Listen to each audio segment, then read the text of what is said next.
Hello everybody, thank you for joining our wonderful session. Are you enjoying VegFest Trade today? Oh, thank you, I like your enthusiasm. I want you to move forward, I want you in the front row. It's groundbreaking stuff because this day, today is the very first vegan trade show ever. And I love your smile. I love the atmosphere. I think I've been so impressed with how wonderful everybody is, and I do think it's much nicer to go to a trade show than the consumer show.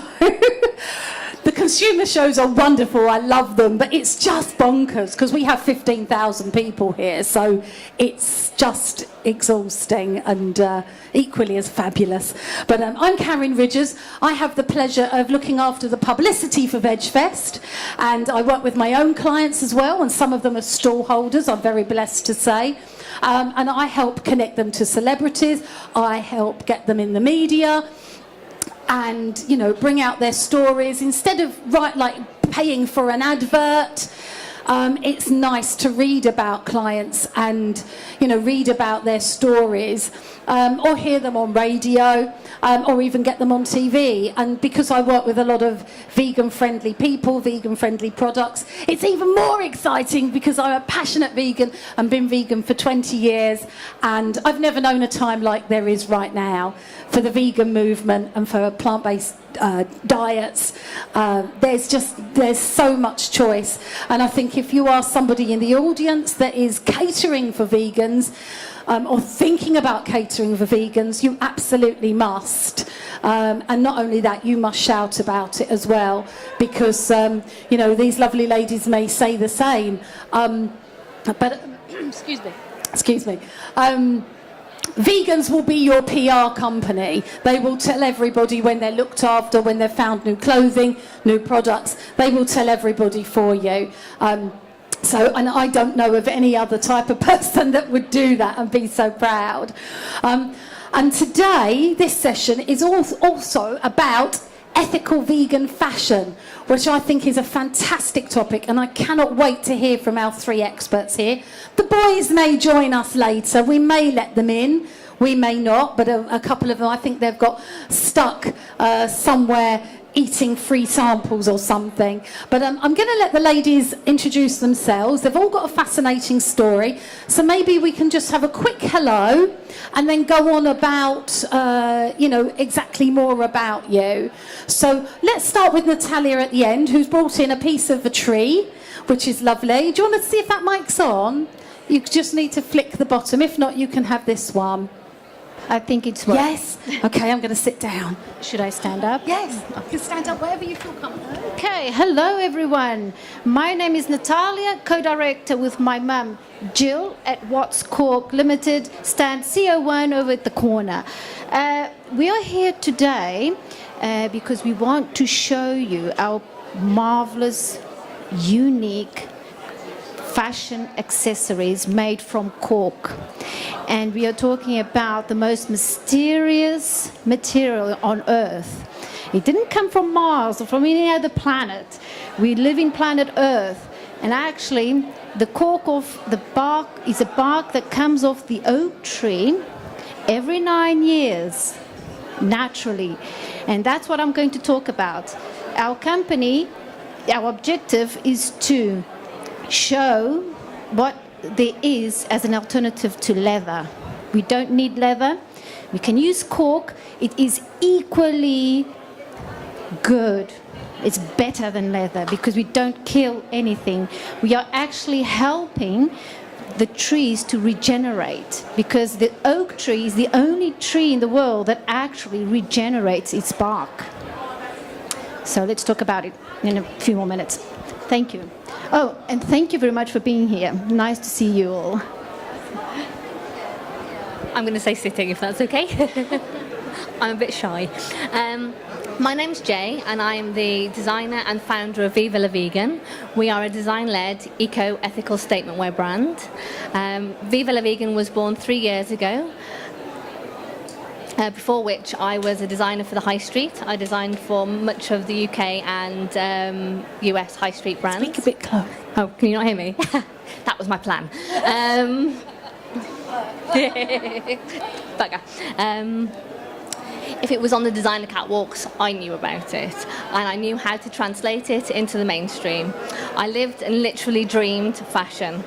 It took me to many glamorous parties and to many glamorous places. I travelled the world for inspiration and for product and production sourcing. But it was at this time I started to see the darker side of behind the glitz. So I can talk about that now, or I can pass you over and... Okay, well let's pass over, because that sounds clear. She's giving us, this is, a big cliffhanger. And can you hear everybody okay in the microphone, yeah? Okay, that's lovely. Let's go over to Sasha now. Hi everyone, I'm Sasha and I'm the founder and editor-in-chief of Vilda magazine, which is the world's first digital magazine focusing entirely on vegan fashion. Like Jay, I have background in the fashion industry. I was a fashion journalist and copywriter for quite a few years, and most of my days involved writing about lambskin jackets and calfskin shoes, and I just felt like a huge hypocrite sitting there and writing about this stuff that I really would never wear or buy. So I thought that the dream for me would be to start my own magazine, and I was lucky enough to be chosen for a program called the Inspire a Mentor Scheme, which Marie Claire magazine used to run. And what that was is that they chose maybe 5 people who had business ideas and paired them up with a mentor who would help them bring their dreams to life. So that's how Vilda, which means the wild one in Swedish, was born. And we've been around for almost 4 years now. We work with a group of freelancers all over the world. We work on vegan fashion shoots with exciting new ethical vegan fashion brands. We report on beauty, on travel, and basically everything you need to live a stylish, cruelty-free lifestyle. That's amazing. And I'm always so impressed with the people that I have the honour of sharing the stage with. Hey. I see a lovely friend in the background. That's Ket, lovely, amazing web guy and more. But it's great to share the stage, like I did earlier with people, that it's not only enough to be vegan, I need to do something about it, but in a business sense and incorporating what you already do. As Jay said and Sasha said, and obviously you said as well with the leather, that it's from a place of pain, if you like, and frustration that great things happen and you want to make a difference. And my God, these 3 amazing ladies, they were doing so well with what they were doing, and then they can't compromise their ethics, and they bring that into their business very successfully and take it to the next level, and are taking things to the next level after that as well. So look, let's go back to Natalia then. Can you tell us a little bit about the products that you have in your range, and a little bit more deeper about the company as well? Okay, I think, yes, there are 2 bags that we're going to pass around so that you can feel our products and see how light. They're not very light because I did put some flyers inside. If you open them up, there are flyers, and please take 1 flyer. I like this lady. She really knows her marketing. It's like the puppy dog approach, isn't it? You get to feel the bag and then you don't want to give it back. Exactly. You have to feel it, smell it, just touch it. You can feel how smooth it is. Keep a flyer for yourself and contact me later. I will be awake right up until 11 o'clock tonight. Okay, so I didn't quite talk about myself like you 2 did. I think I changed the order of things, but okay. Yeah, exactly. I thought it was important on my side to talk about the cork itself, because what made us go for these products and bring them from Portugal all the way to the UK. We make them in Portugal because the oak trees grow there.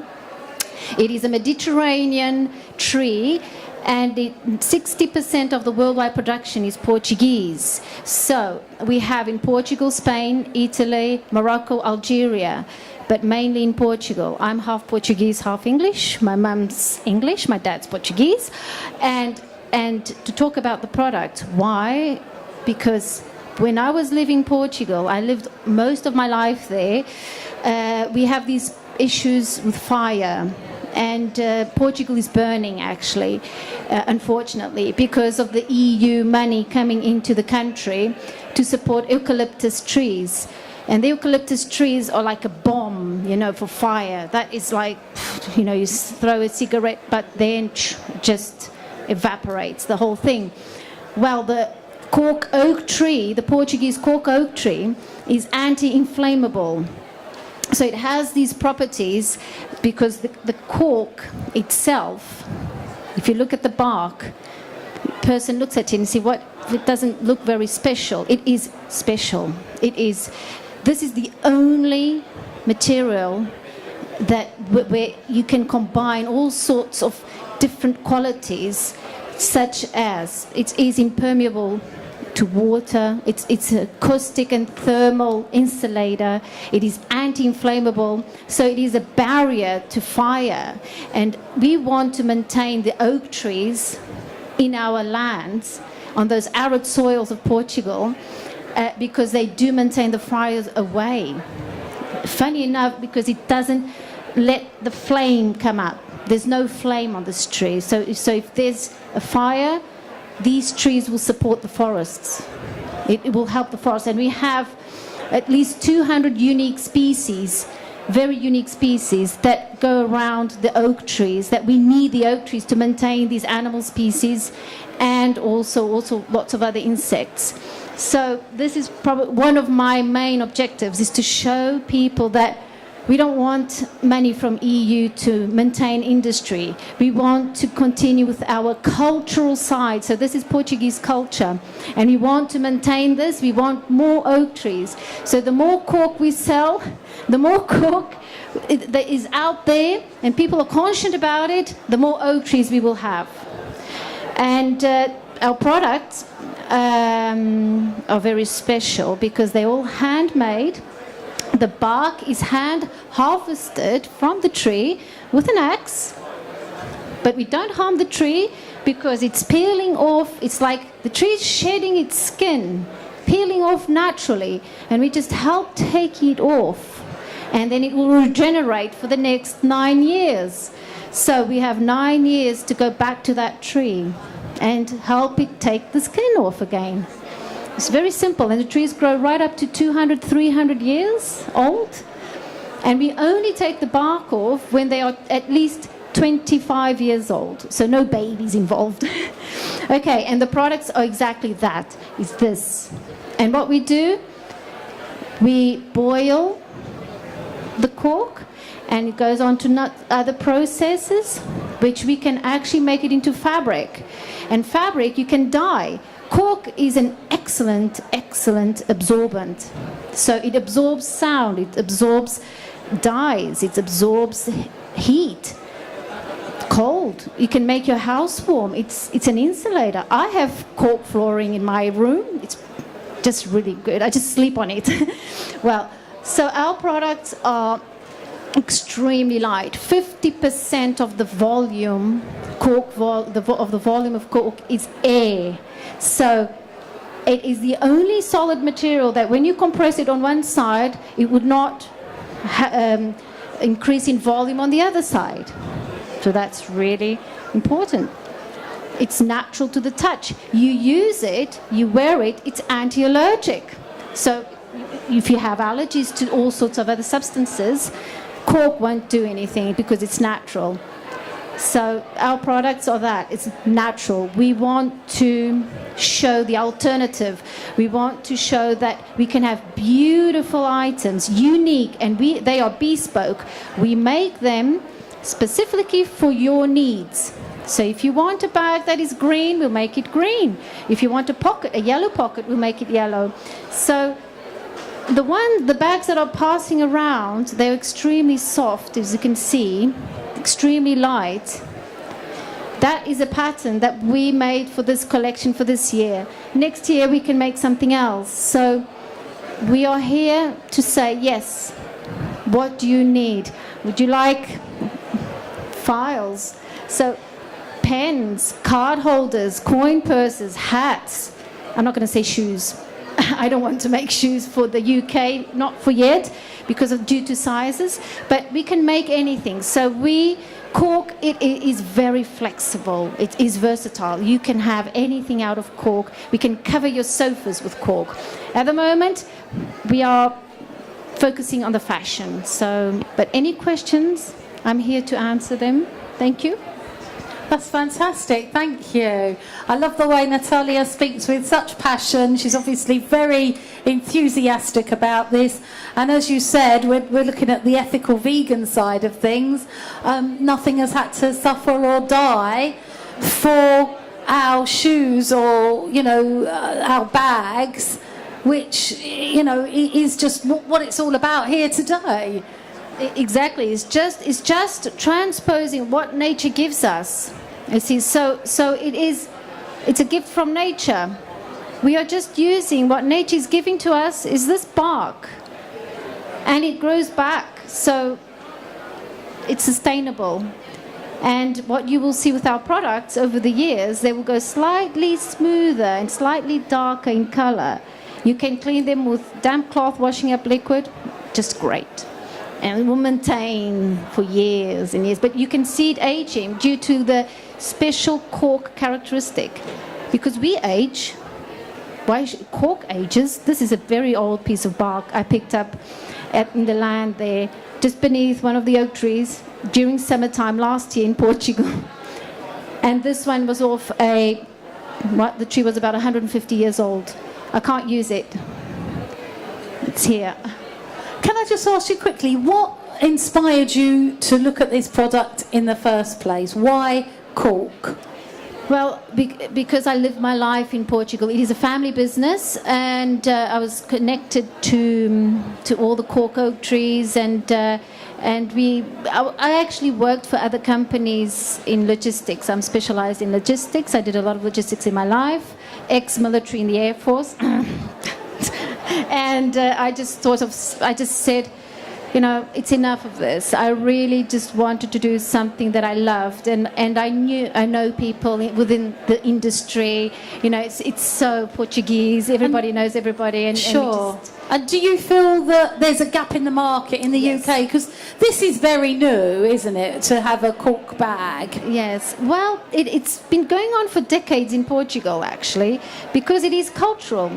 And I grew up with cork, and I always had cork in my life. So for me, it is something quite normal to have.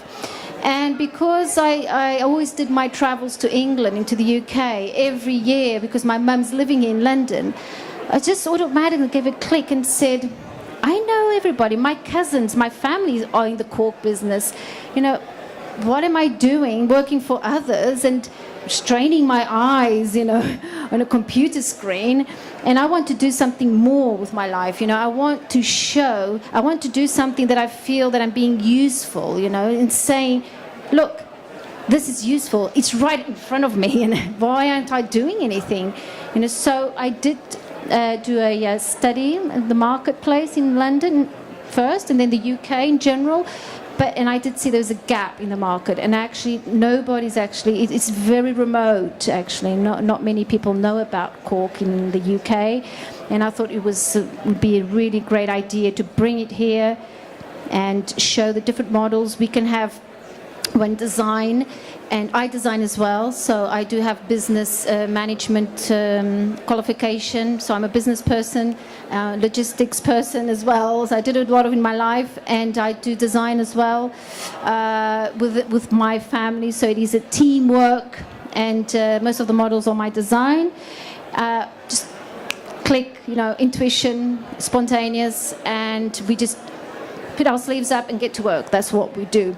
Natural. There's no magic up the sleeves. So what we just did, intuitively, UK market, great gap, and honestly, 300% actually, in the last 2 years, we've had an increase of 300% vegan people in UK, which is a very high number. And I thought, wow, wait a minute, I should help the vegans. I should bring out what we need you know, and that's what we need. And I just saw a gap in the vegan market, and I said, yeah, let's do it. So I just left the boring old job, you know. That's brilliant. Thank you so much. That's excellent, Natalia. Thank you. Let's hand the mic over to lovely Jay, who is fashion designer. Is that what you would say your title was? Fashion? Because you do design the products that you... I do it all. You do everything. Even the printing.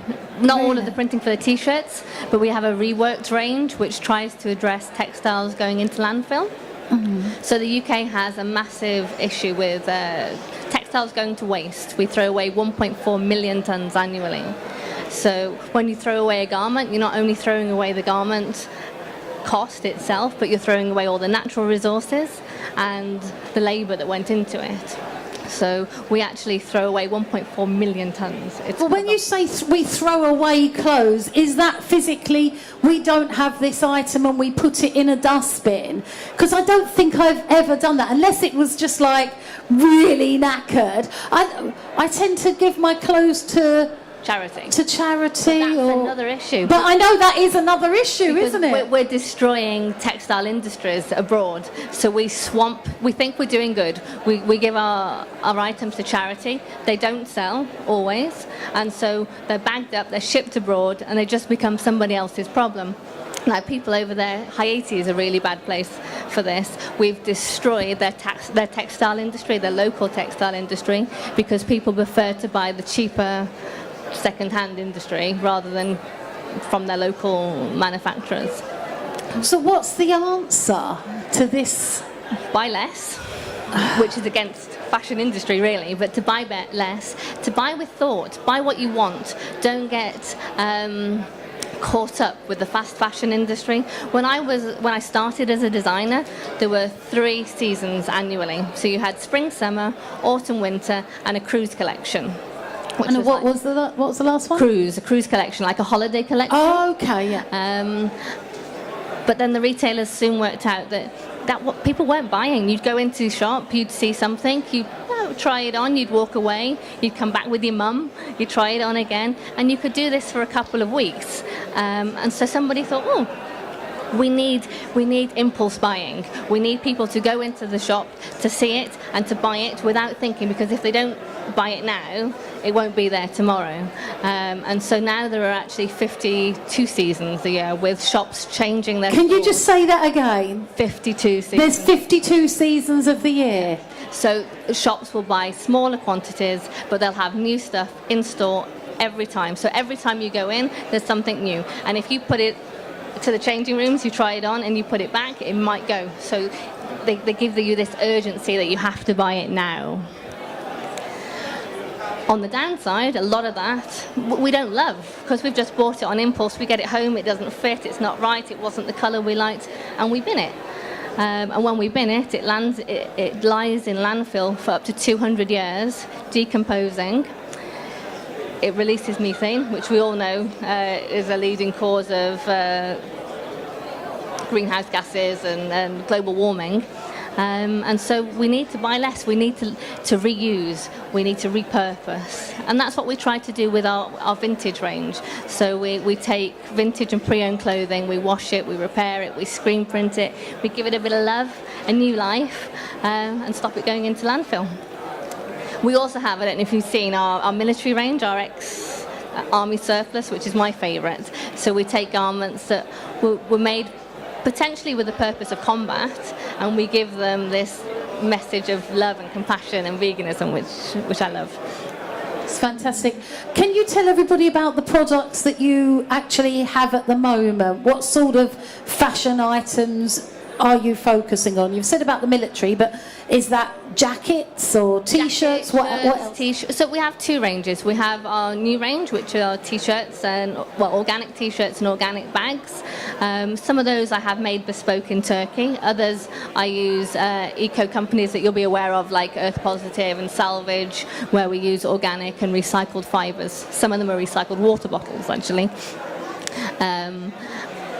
And then we also have a lot of accessories, anything that makes a statement. Our body as a billboard for veganism is really important. Clothes are our chosen language. We express who we are and what we think about.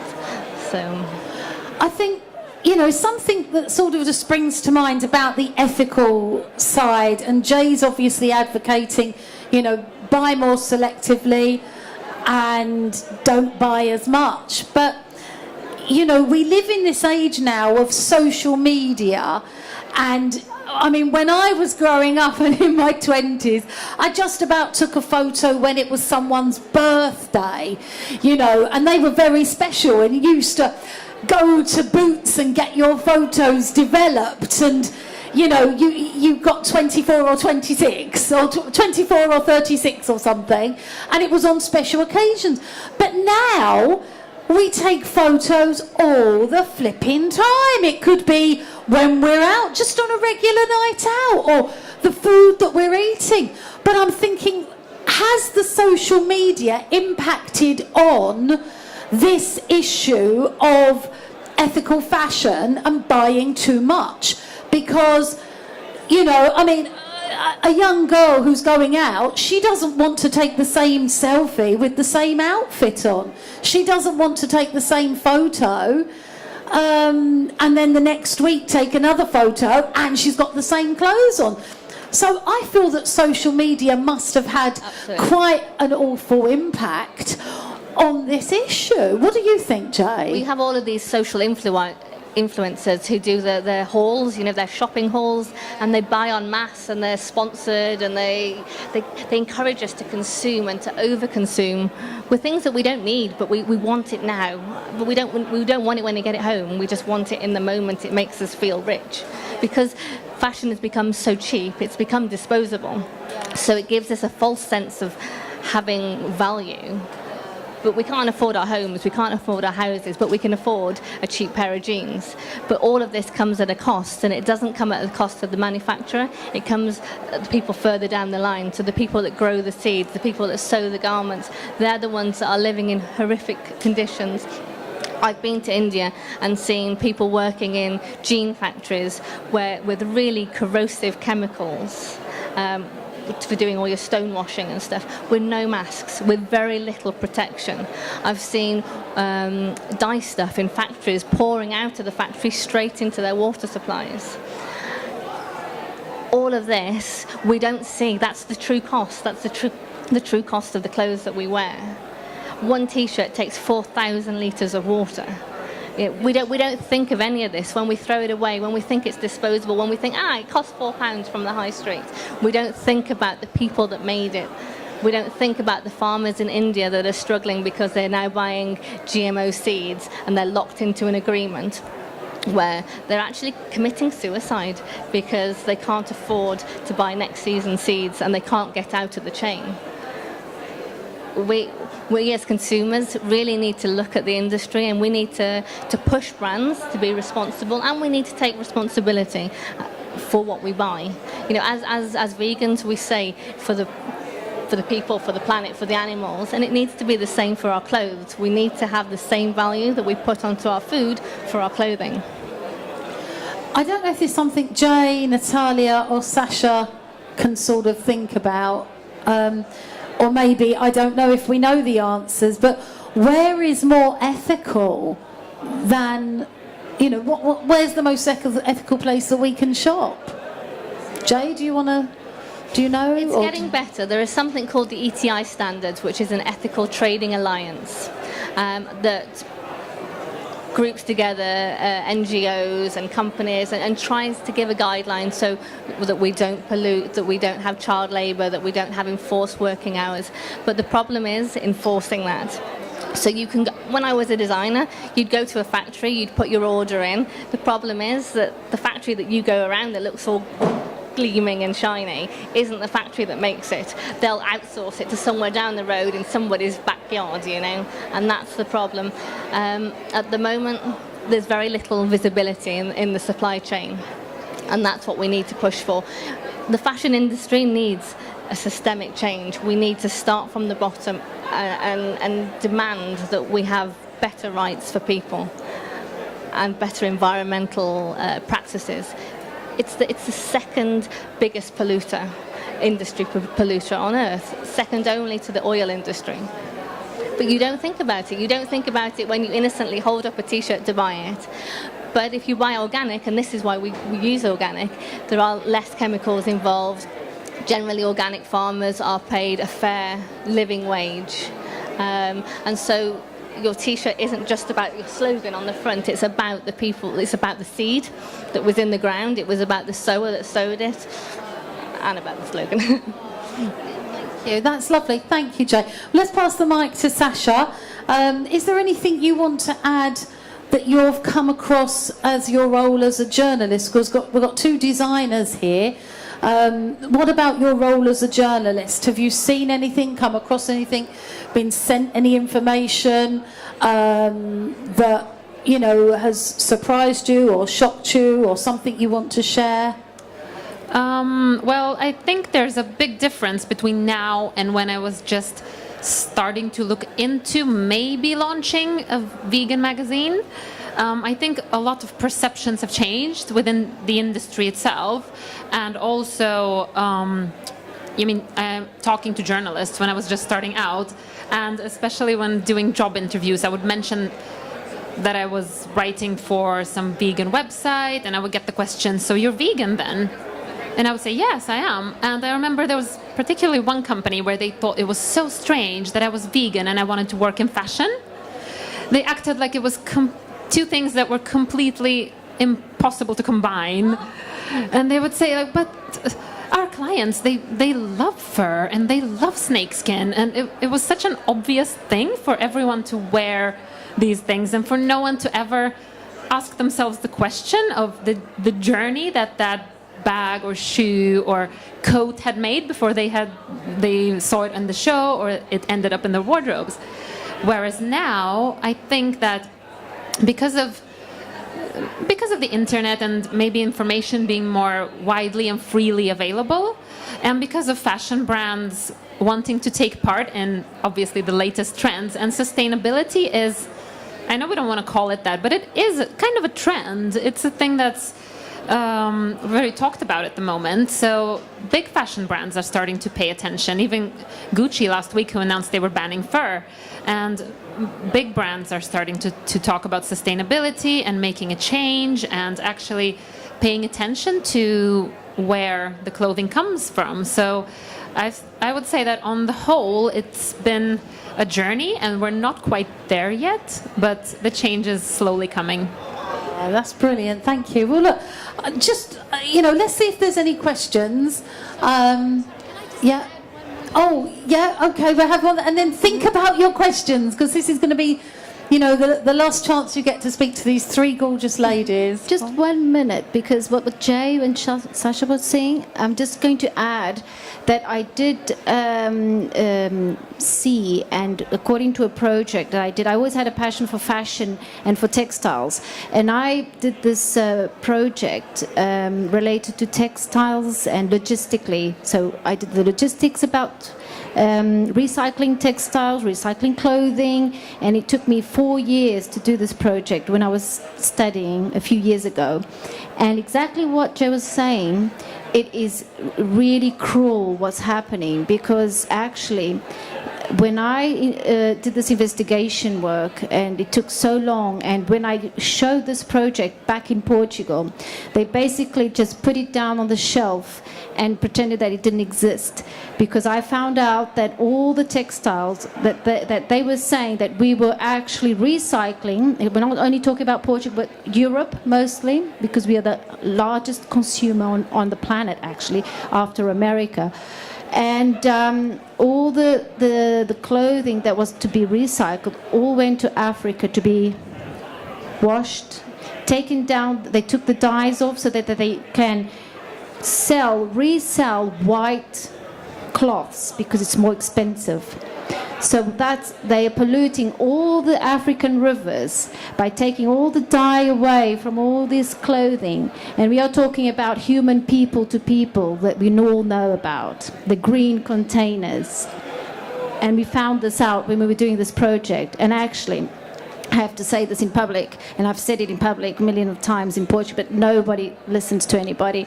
And actually, we're in the beginning of a new wave, because we have to start from here, from now, with veganism, and we have what we get from nature. Nature shows us how to do it. So we are actually being really, people are out there really doing things that they shouldn't. It's just a continuation of what you were saying. It is real. It's real. Thank you. Sorry to take your time. No, it's all right. I knew with these three lovely ladies we would need about 6 hours. So does anybody have any questions? Or anything you want to share? Anything that's inspired you? You sure? Okay. Ladies, would you like... I want to make sure you've said everything that you want to say. Sasha, is there anything that you'd like to add? Yeah, I would just like to say that it's a really good time right now to be active in this area of vegan ethical fashion, because there's never been more progress within food but also within fashion. So yeah, it's really great to be here and to be here with all of you and to discuss these issues, as they're really important, and more people are starting to see these problems and see the solutions and want to find out more. If anybody wants to get in contact with you for your magazine, could you say the magazine? Should we just have the other mic? Is it still there? Just so Sasha's got that. What's the name of your magazine again? So it's Vilda, which is VILDA, magazine.com. And people can find you on social media? Yes, we're on Facebook, on Twitter, on Instagram, on Pinterest, and we recently launched a YouTube channel, so we're everywhere now. Yeah, fantastic. That's brilliant. Jay, anything you'd like to make sure that you mention, and how can people find out about you as well? I think I'd like to second what you've said, really, that you as customers, you've got the buying power to make differences. And so support people that you see, support companies that you see that are going out of their way to ethically support people and to support industries that are more sustainable, because that's the only way that we'll make change, is when there's a desire for it, a want for it. You can find us at www.vivalavegan.com with dashes in between. That's brilliant. Thank you, Jay. And we are What's Cork? Cork with the K, K-O-R-K, because it's the new Cork.com. Why? Because we are doing the fashions and the oak trees. We only harvest the oak tree on the second harvest. The first 2 harvests are the best for fashion, for bags and wallets. That's why it's with the K, because the third harvest is for the bottle stoppers. That's lovely. I've got a feeling your bags have been stolen. You might not see them anymore. The softest one. But just to get a feel for the audience, is anybody here vegan in the audience? Okay, any... lovely. Woohoo! Any small business owners? Brilliant. Any journalists here? No journalists at the moment. They're all getting their free samples. But I think what I find fascinating is that this shows that veganism is much more than the food that we eat. And I think it's learning and living and being more conscious. And I certainly, I've been vegan for 20 years and I learn something new every day. But I'm just blown away. I think it's fantastic. Please go and see. Have you got a stall here as well, Sasha? So, Sasha, you'll have to just see her wandering around. Other 2 lovely ladies, go and visit them at their stall. And thank you for coming to the UK's very first vegan trade show. Please tweet. We want to create a buzz that hopefully will bring in more people over the weekend as well. You can tag in at VeggiVision TV, which is just behind. That's my website. And also at VegFest and at VegfestUK. And help spread the message. Thank you so much, everybody. Enjoy the rest of the evening. Thank you. Thank you.